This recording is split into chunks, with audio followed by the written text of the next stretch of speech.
Have you ever set a goal, felt motivated, and then somehow you still did not follow through? Maybe you told yourself you were not ready yet, or that you would start tomorrow, but tomorrow never came. What if I told you the biggest thing holding you back is not your circumstances, it's you? Without even realizing it, you might be sabotaging your own success. Hello everyone, welcome back to my channel Socially Awkward Soul, where we discuss books that inspire change, growth and self-discovery. In this video, I will share 10 ways you're sabotaging yourself. So without any further ado, let's get started.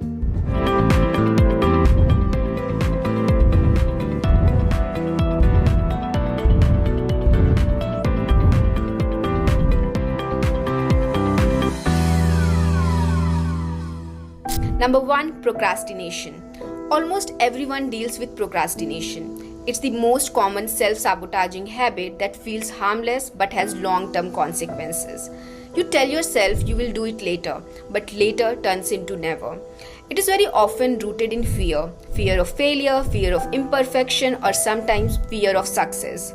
Number 2, caring too much about what other people think. You start changing yourself for others' approval. You say yes when you want to say no. You stop yourself from trying new things out of fear that someone will judge you. You live in a cage built by other people's opinions. For instance, you want to post your picture on Instagram, but then you imagine your friends and relatives gossiping about it, so you don't post it at all. You're so busy wondering if they think you are enough that you forget to ask yourself, do I think I am enough? Number 3, fear of failure. You don't want to take risks, you don't want to try, and you convince yourself that you are not ready, but in reality, you're scared of messing up. You would rather not try at all than try and fail. For instance, you get an opportunity to lead a project at work. It's big and deep down you want it, but instead you tell your boss, I don't think I'm the right fit. You just gave fear the steering wheel. You focus so much on what might go wrong that you never give what might go right a chance. Number 4 is comparison. You measure your life by someone else's ruler. No matter what you achieve, it doesn't feel like enough because someone out there is always doing better. And social media fuels this. People constantly compare their behind the scenes with others' highlights. For instance, you are proud of your small business until you scroll on Instagram and see someone making 10x more. Suddenly, your pride turns into self-doubt. You were happy 5 minutes ago, now you feel behind.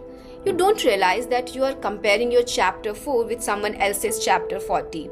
Comparison kills joy because you are so focused on what you don't have that you can't show gratitude for the things that you have. Number 5 is negative self-talk. You don't even realize how mean you are to yourself. You call yourself lazy, stupid, or not good enough, and after hearing it repeatedly, you start to believe it. For instance, you mess up a presentation, your first thought, I'm so dumb, why do I even try? Instead of reflecting and improving, you spiral into shame, and that shame stops you from trying again.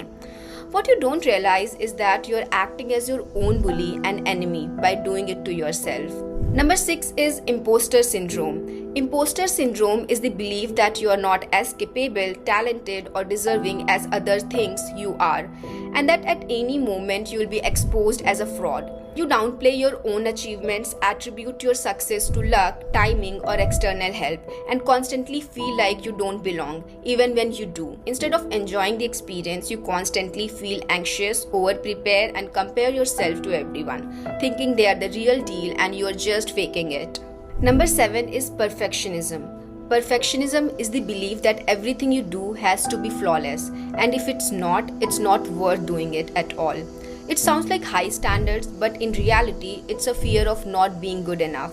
So instead of taking messy action, you overthink, overwork, and sometimes you don't even start. You spend hours redoing something that was already good enough. You delay projects because you don't feel ready. You criticize your own work before anyone else can. It's exhausting and stops you from finishing things, taking risks, or celebrating progress. Number 8, pushing people away.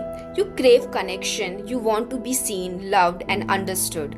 But the moment someone gets close, you pull back. Why? Because deep down you're afraid of being hurt, judged, or abandoned again. So you build walls instead of bridges. You test people and ghost them. And then you sit alone wondering why no one ever stays. You assume people will leave, so you leave first. For instance, you start dating someone new, they are kind, emotionally available, and genuinely interested in you. But suddenly you feel overwhelmed. You start finding flaws. They are too clingy. It's moving too fast. What if they see the real me? So you end it, not because they were not good enough, but because you did not feel worthy of being loved that well. You never let love grow because you are afraid of how much it could hurt if it fails. Number 9 is dwelling on the past. You keep revisiting something that already happened, something you can't change. It could be a mistake, a missed opportunity, a heartbreak, or even a version of yourself you miss. You stop trusting yourself because of past failures. You hold on to guilt, shame, or regret, and it keeps you stuck. You miss out on the present because you're haunted by yesterday. Dwelling on the past is like trying to drive forward while staring in the rearview mirror. You can't fully move ahead, and eventually you crash. Number 10, believing what you think is true. Sometimes you believe something so deeply you stop questioning it. You assume your thoughts are facts, even though they might just be opinions or fears.